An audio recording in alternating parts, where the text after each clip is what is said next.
Welcome, everyone, to our prayer journey, Revelation Bible Study, the book of Revelation, chapter 13.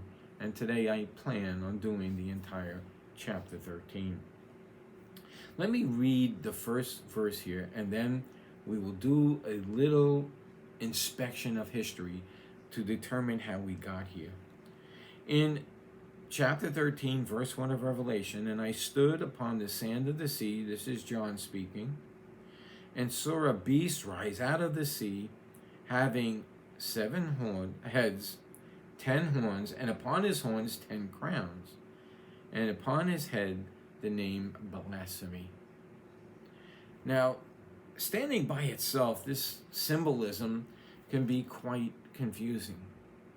But let's try to get it in perspective by going back in history and to see why we came to this particular point, and then I'll explain in detail what this 13:1 means. And I think you'll see it. At the point of creation, when God made man, he says something that is very specific and important. He created man in his image. God made us in his image. And later on in Revelation, at the close of the book, it says that we were made for his pleasure.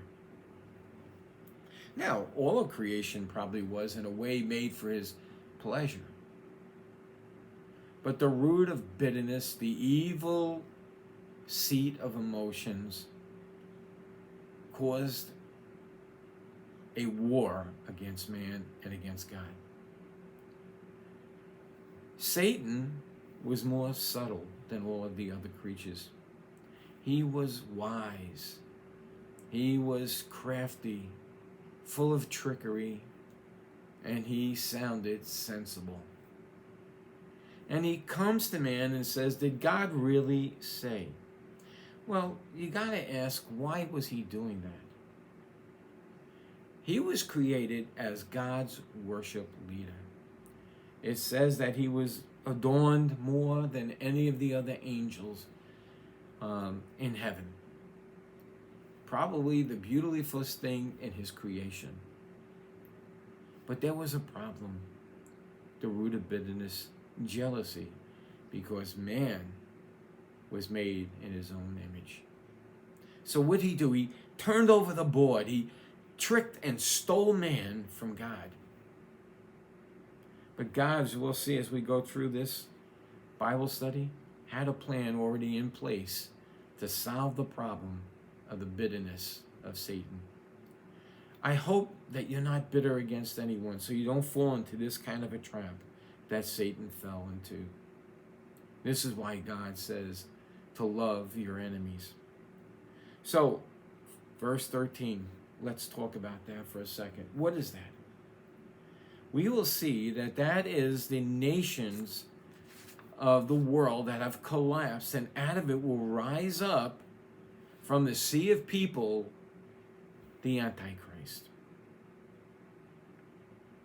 Now, the European Union came together, and out of this, there is also a movement that you have likely heard of called the Great Reset, or the One World Order, trying to get man under one group of leaders.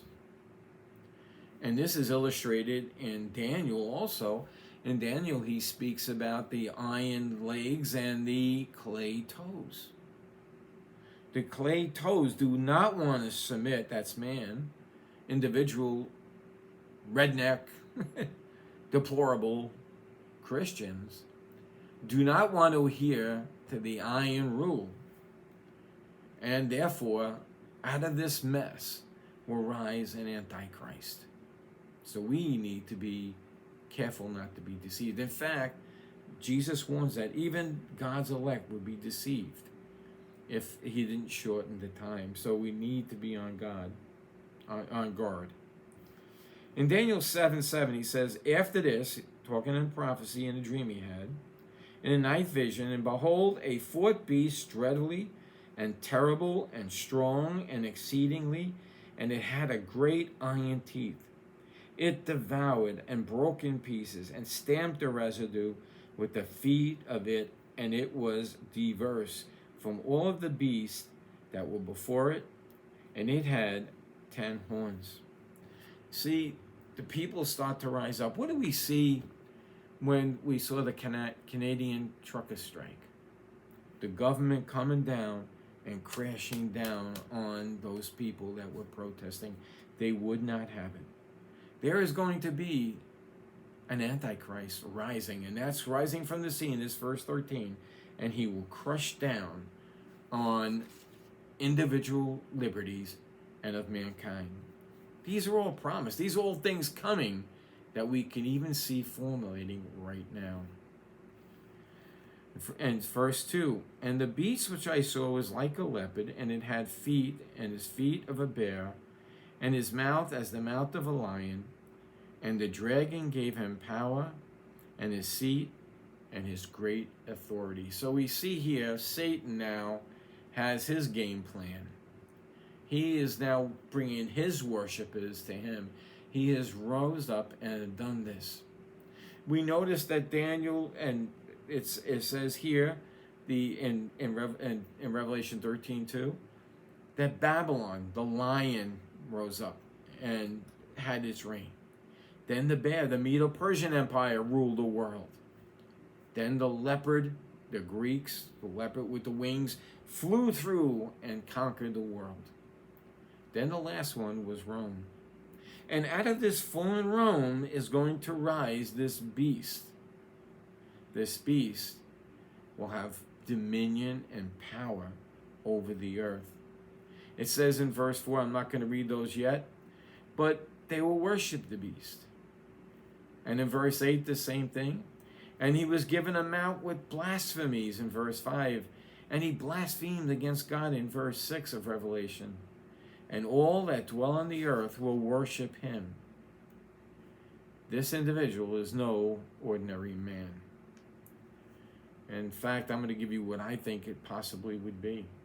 In Revelation 11:7, it says, the beast comes out of the abyss and will make war with them. So likely this beast is coming out of the earth and out of the abyss, and we will be worshiping him. All right, so we get to verse 4. And they worshipped the dragon and gave power unto the beast. They worshipped the dragon, which gave power unto the beast. And they worshipped the beast, saying, who is like unto the beast? Who is able to make war with it? All right, and in verse 5, and there was given unto him a mouth speaking great things and blasphemies, and power was given unto him to continue 42 months. Who could fight the beast? One that was wounded and now is risen from the dead. They wounded about the beast. They wondered about the beast. They worshiped the beast. And the beast rules over them without a heart. Nebuchadnezzar, when he ruled, was cruel. But at some point in prophecy, God says that he had given him a man's heart. And he changed his ferociousness to a degree. But this Antichrist, will not. And they are frustrated, saying, who can make war with this beast? He's speaking great things. Nobody can do anything. But notice here what it said. And the power is given unto him to continue 42 months. Do you remember back in the chapter before this? 1,260 days. That is the same time frame. The same time frame that God is limiting Satan's ability to do these things to a short period of time. So the power is coming from the dragon. All right, and in verse 6, and he opened his mouth of blasphemies against God, to blaspheme his name and his tabernacle, and they that dwell in the heavens. And it was given unto him to make war with the saints, and to overcome them, and power was given to him over all kindreds and tongues and nations. He is now Emperor Satan. He is empowered by God to rule and to be God of this earth for a short period of time, for 42 months. If you only had 42 months left, what would you do? I'm sure Satan has his bucket list. And what does he do? He makes war with the saints. But he can't touch Israel. Israel's anointed, as God is protecting them. But he's killing saints. Now, these saints that he is killing, that he's torturing, that he's jailing, these are not from the church. The church has been raptured out. The good news is this: during this whole period of time, this oppression from Satan, people are coming to the Lord and trusting him, crying out to God, and God is saving them. In fact, we're going to see here a verse in which the Lord kind of cries out. Listen, maybe somebody's looking at this when I'm dead and gone or raptured out, and you're in the tribulation period. If that is the case, cry out to God. Because maybe that's why you're watching this video. Maybe God was mercy. It says, whoever calls upon the name of the Lord shall be saved. Perhaps you can be saved. Now, here's the problem. If you're on this earth during this period of time, you are going to have to go through the persecution. You may be put to death. So, now's the time, if you're looking at a video saying, you know what? Now's the time to come to the Lord. And this is the very warning God is going to give us here. All right, listen here in verse 8.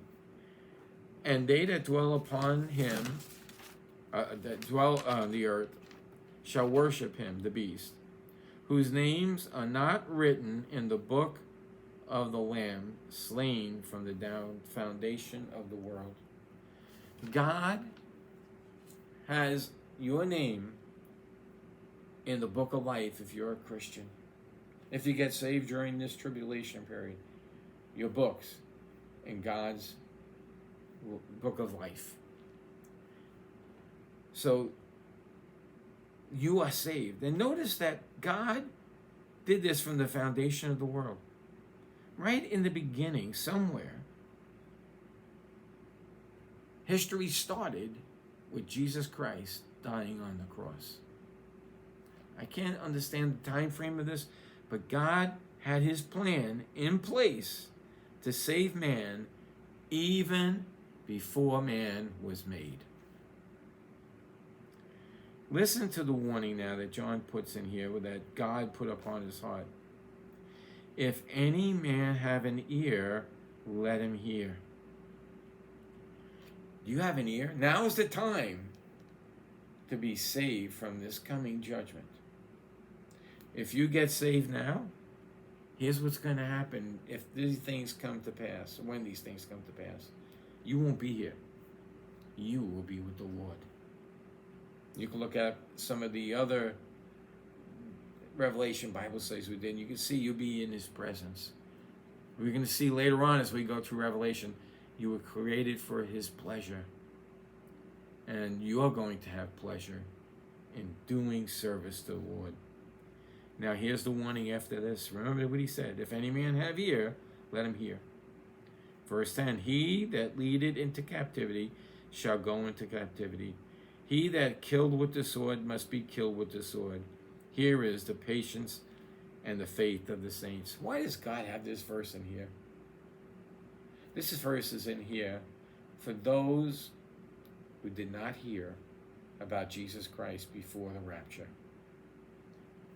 If you have here, and you come and you accept Jesus Christ, you are going to have to go through the tribulation. He will lead into captivity. He will, they will kill you. They will do all these different things. You won't be able to buy and sell.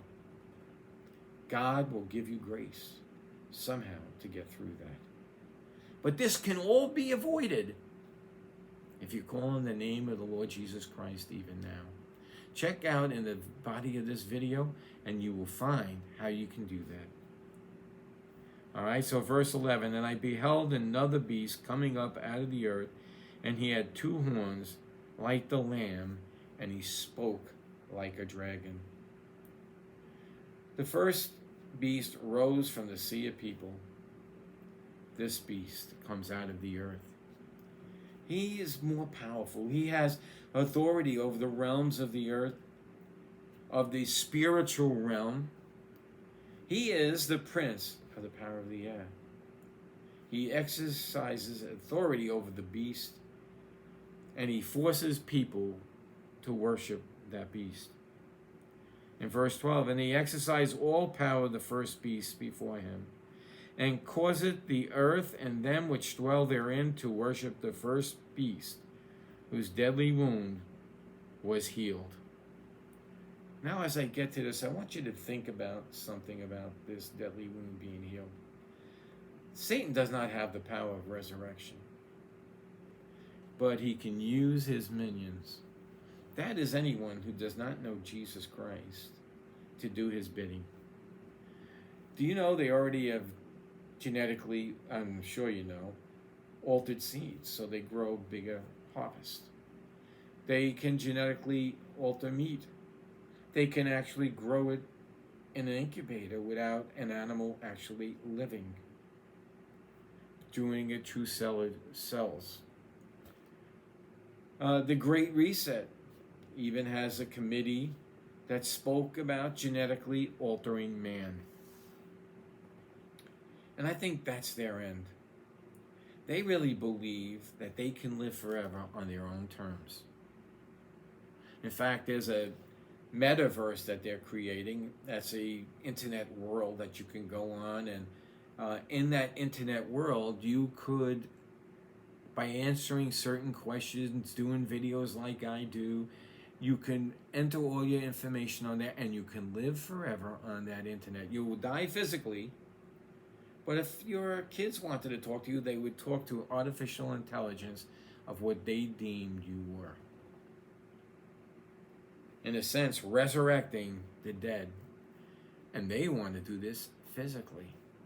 And it appears here they did it. And I believe it's probably something like this. Genetic altering. And he doeth great wonders to make fire come down from heaven on the earth in the sight of men. And he deceiveth them that dwell on the earth by the means of those miracles, which he had power to do in the sight of the beast, saying to them that dwell on the earth that they should make an image of the beast, which had the wounded by the sword and did live. So this is the counterfeit Jesus Christ, resurrected probably by science, manipulated by the dragon, who came and has one thing that he wants to do: take you away from God, because you are made in God's image. And he is jealous of that. In verse 15, and he had power to give life unto the image of the beast, and the image of the beast should both speak and cause that as many as would not worship the image of the beast should be killed. Now I hope these who die in Christ. Like he says, many will be led into captivity. If you have ear, let them hear. Verse 16, and he caused all, both small, great, rich, and poor, free and bond, to receive a mark on their right hand or on their foreheads. That, my friend, was impossible when this was written. It wasn't even a pipe dream. And today, it is not only a dream, it is actually being done in some places. How long have they been putting a mark on a dog or a cat so they can track it wherever it goes? You see, you're only seen as workers in a beehive to this great reset, to the one world order. You are just an object to the means of their success. What I wonder will ever happen is they get to this point too, is who's going to reign? It has to be some beast that rises up, because if not, they're going to be such infighting to be the one that determines, who should rule the world. Verse 17, and that no man might buy or sell save he that had the mark, or the name of the beast, or the number of his name. Here is wisdom. Let him had understanding count the number of the beast.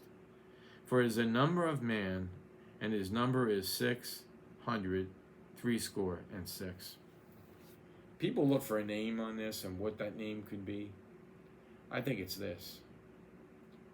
Man is incomplete without God.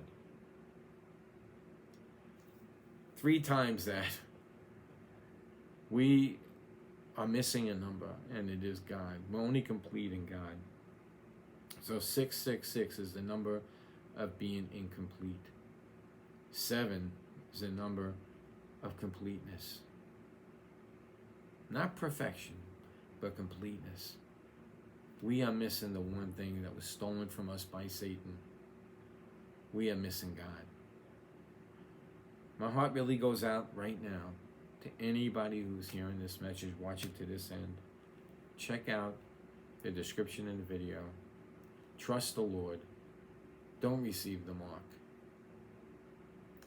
And if you get into this tribulation period and see this, this is your opportunity to get saved. So until next time, may Jesus increase as we decrease.